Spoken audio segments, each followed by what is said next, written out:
Hey yo folks, Shots Fired here, and in this video we're going to discuss the P-40. I'm going to give you some tips on both AP and HE, and also bombing.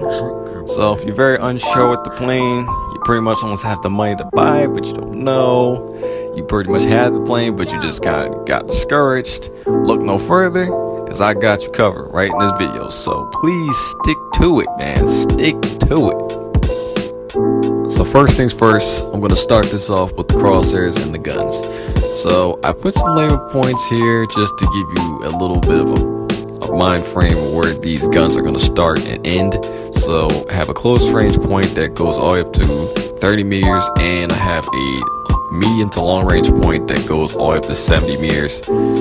It also varies up to 100 meters as well.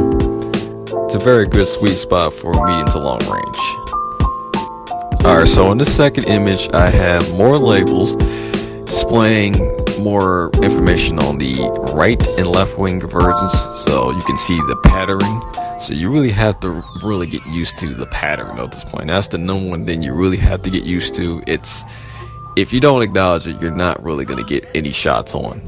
Also, I add some roll brackets so you can limit the amount of time you're sitting there rolling, because you don't really need to roll a whole 360 or do anything more crazy, because the plane has its own natural angle that it goes into. As long as you acknowledge it and as long as you roll at the right time in the right place, you can get it done. So when I put a bracket there, I mean like a fine limitation, and then it tells you to when you need to pitch up or down. So when you feel like someone's coming out of your brackets, then you need to lead more.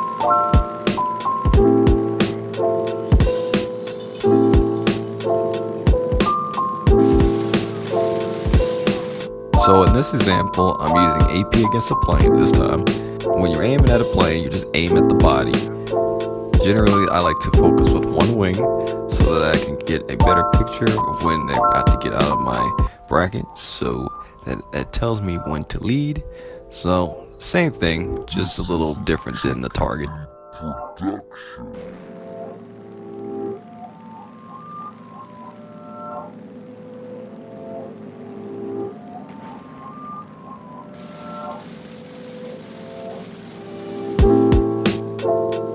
Alright, so now we're moving to HE. We're basically using the same method. We're just aiming at the cockpit now.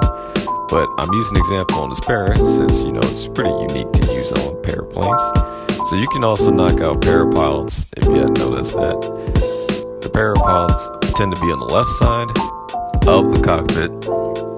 So in this clip, I'm going to knock out the parapilot, and then I'm going to roll back and come around. I'm going to show you that you can actually shoot paras right out of the plane as well. By aiming at the windows or the doors, you can also knock out paratroopers as well.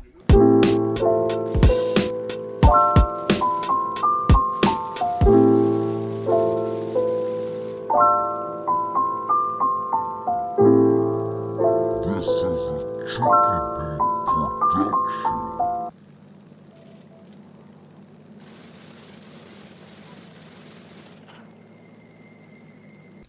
So in this shot, I have HE and I'm using it against the plane this time around. As you can see, the tracer's going straight into his cockpit. I was using the left side, so remember the angles I was talking about to you? Well, that is being displayed right here. The aiming method is the same way, just the only difference is with HE, you're just aiming right at the cockpit.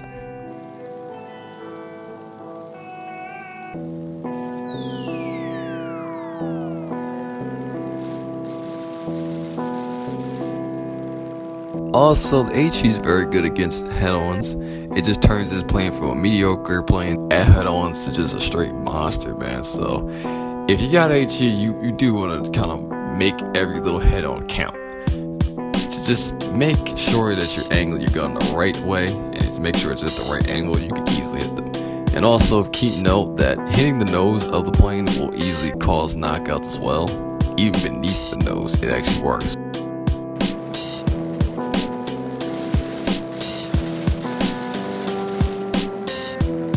Alright, I'm going to start this off by explaining the left-right scheme or vice versa.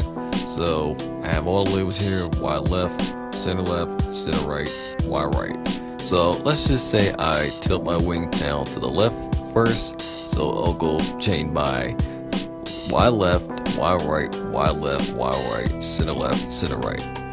Try to remember it as a pattern, and when I said vice versa, so if you like right, it'll be the same exact way, only with the right and the left. Similar to the Yak 9 or the 109, when your nose covers the target, then you bomb. With this, I like to be more precise. So when you feel like the first part of your exhaust on your engine is about to land, that's when you bomb. So that's why I drew that line there. Also, you have to keep in account which side is bombed first, so left or right.